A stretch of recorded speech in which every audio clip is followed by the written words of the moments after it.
네, 긴 호흡으로 시장을 바라보면서 투자 전략 세워보는 시간입니다. 오늘 이 시간 KB증권 방배 PB센터 라운지의 김희석 이사와 함께합니다. 어서 오세요. 안녕하세요. 네, 어제 좀 증시가 쉬어갔었는데 네네. 오늘은 예상외로 상승 탄력을 좀 내고 그렇죠. 있어요. 예, 외국인이 상당히 적극적으로 네네. 순매수를 하면서 이 시각 현재 계속해서 상승폭을 키워나가고 있는 양대 시장인데 시장의 저점이 확인됐다라고 볼 수가 있을까요?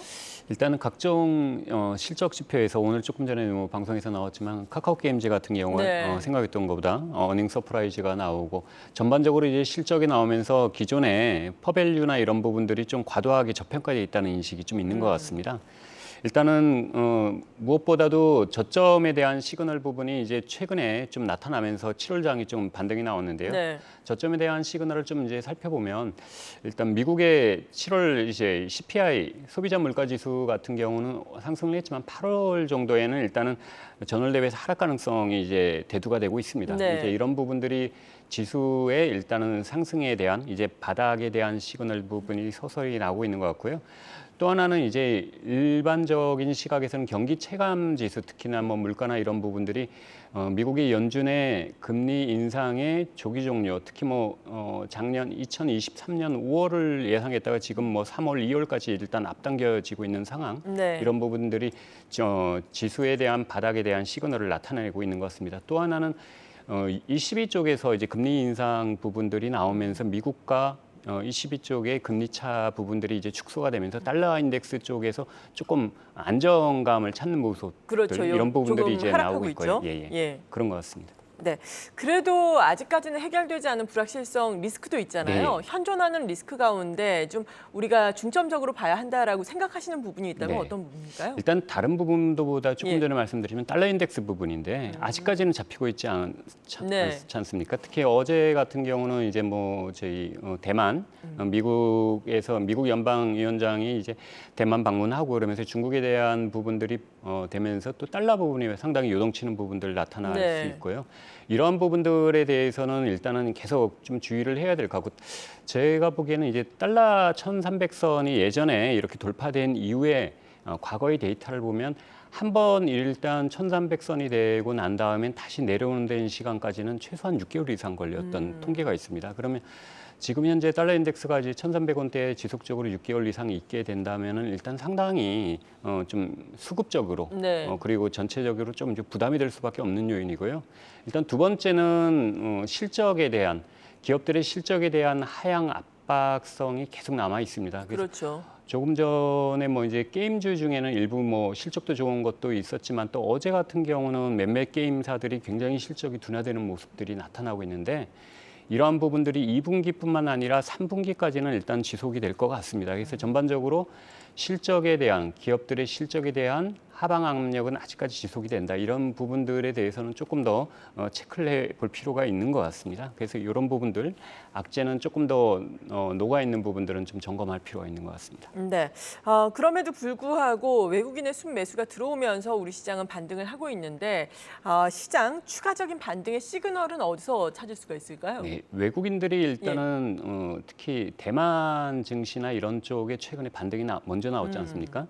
일단 우리나라의 증시에 대해서는 상대적으로 이제 키높이 맞추기가 좀 안 되고 있는 상황에서 네. 이제 어제부터는 조금 이제 외국인들 매수나 이런 수급에 대한 개선세가 나타나고 있고요. 이런 부분들은 외국인이든 기관이든 일단은 다른 부분보다는 제 생각에는 일단 기업들의 재고 부분, 그게 결국은 조금 전에 말씀드렸지만 이제 결국은 재고의 문제는 기업들의 실적의 문제거든요. 재고가 된다는 부분들은 신규 생산 부분이 둔화가 되고 재고가 누적이 되면서 여러 가지 악순환이 되는데 기업 실적에 재고 순환 지표라는 부분들은 일단 점진적으로 좀 개선이 되고 있는 부분들이 있습니다. 네. 그래서 여기에 따라 가지고 일단은 좀 힌트를 좀 찾아 가지고 외국인 매수나 이런 부분들이 좀 되고 있지 않나 싶은 생각도 있습니다.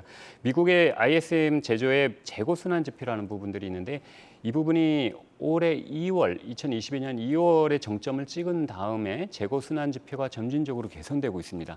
일단은 신규 주문하고 재고가 쌓이는 부분들이 2월부터 일단 좀 전환이 되고 있다는 부분들이 굉장히 고무적인데요. 이 부분하고 또 하나는 미국의 재고 순환 지표가 통계적으로 보면 중국의 재고 순환 지표 지표보다 2개월 정도 후행을 하고 있습니다. 네. 그럼 결국은 중국의 재고 순환 지표를 좀 집중할 필요가 있는데 이 부분들을 또 살펴보면 점진적으로 좀 좋아지고 있고요. 특히나 중국 같은 경우는 재고 순환 지표보다 또 선행하는 부분들이 유동성 지표입니다. 그래서 중국의 유동성 부분들이 올해 3월부터는 조금 이제 개선되고 있다. 이런 부분들은 보면은 결국은 중국의 어떤 유동성 증가세 부분이 재고 순환 지표의 개선을 가져오고 결국은 미국의 재고 순환 지표를 가져오고 이 부분은 결국은 우리나라도 이제 영향을 미치게 되는 부분이고요.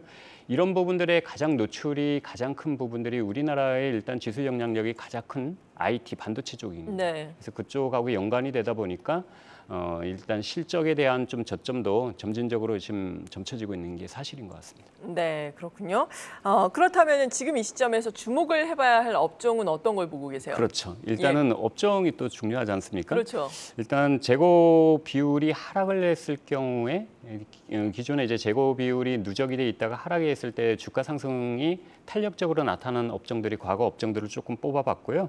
그쪽 업종에서 조금 중복되는 부분들 중에서 연초 대비해서 일단 할인율, 일단 주가에 대해서 주가 전체적인 주가에 대해서 업종 지수가 상대적으로 많이 빠져 있는 할인율이 과다했던 종목 중에 이익 개선세가 뚜렷해질 종목.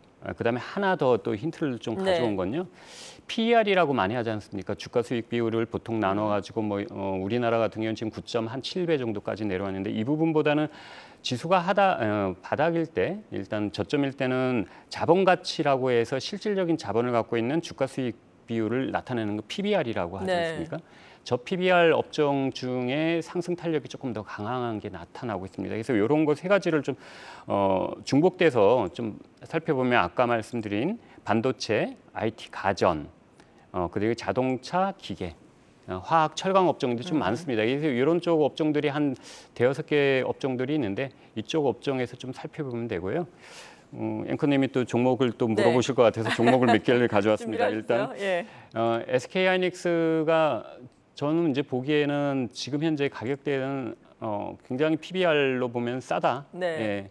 분명히 회사의 일단은 자본 가치 대비해서는 자기 자본 가치 대비해서 상당히 좀 저평가돼 있고 하반기 실적이나 내년을 보면 SK 하이닉스 좀 괜찮아 보이고요. 자동차 쪽에서는 현대차가 일단은 눈에 띕니다.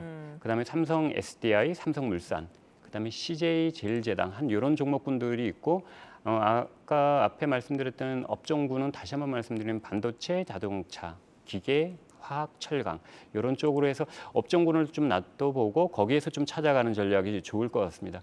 그리고 뭐 나머지 성장주 쪽은 아무래도 이런 뭐 저PBR이나 이런 걸 찾다 보면 성장주가 이제 안 나타나는 경우가 있습니다. 그래서 그렇죠. 우리가 말하는 2차 전지나 뭐 게임주 이런 쪽 중에도 실적이 좋아지는 종목군들, 뭐 카카오 게임즈가 뭐 오늘 아침에 장전에 실적을 발표했지만 그런 쪽에서 2차 전지 업체들도 실적이 좀 좋아지는 종목들이 있습니다. 그래서 그런 쪽도 성장주도 간과하지 말자.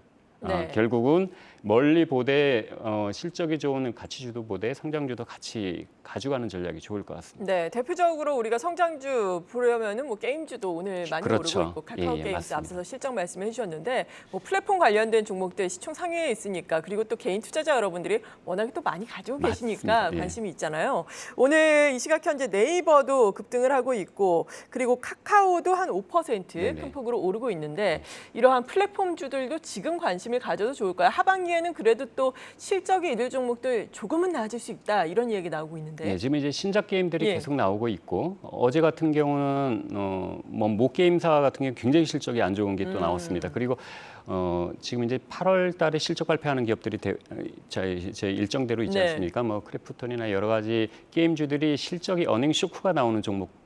이 예상되는 종목군들이 있습니다. 어떤 뭐 특정 종목을 말씀을 좀 드리긴 그렇지만, 그래서 그런 종목군들이 8월 15일 전에 이제 실적 쇼크가 한번 나오고 나와서 카카오 게임즈처럼 실적이 좀 좋아지는 종목도 있지만 나빠지는 종목들도 예, 있거든요. 있겠죠. 일단 2분기 실적을 좀 보고 3분기에 대한 예상되는 실적을 보려면 일단 신작 게임이나 이런 부분들을 같이 봐야 되거든요. 그래서 실적이 조금 둔화될 수 있는 그런 종목들은 실적 발표하고 그리고 신작 게임이 어떤 게 나오는지 조금 관심을 갖고 그거를 두 개를 일단 코드를 맞추면 네. 3분기에는 좀 이제 실적이 개선될 종목들이 나올 것 같아요. 네, 네이버 네. 카카오는요? 개인적으로 뭐 카카오, 네이버 지금 현재 주가에서는 매력이 좀 있는 것 같습니다. 네네. 그렇군요. 이렇게 성장주까지 자세하게 투자 포인트 잡아봤습니다. KB증권 방배 PB센터 라운지의 김인석 이사였습니다. 고맙습니다. 감사합니다.